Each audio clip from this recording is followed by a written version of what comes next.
If computers get too powerful, we can organize them into a committee. That'll do them in.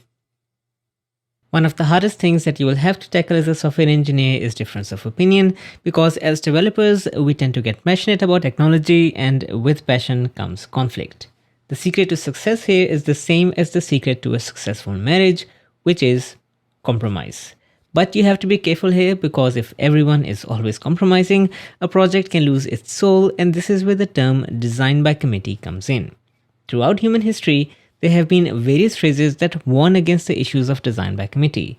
One example adage is that if a committee designs a horse, you will successfully get a camel. And if you want to go classic, too many cooks spoil the broth.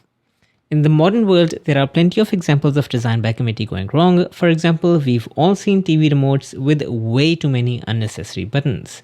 And if you're looking for software engineering examples, look at a project where the leaders do not have a clear sense of ownership and accept features without considering the consequences. Now, there are various approaches to controlling things getting out of hand, and one simple approach is the mental model used by big companies, which is the KISS principle we've already looked at previously.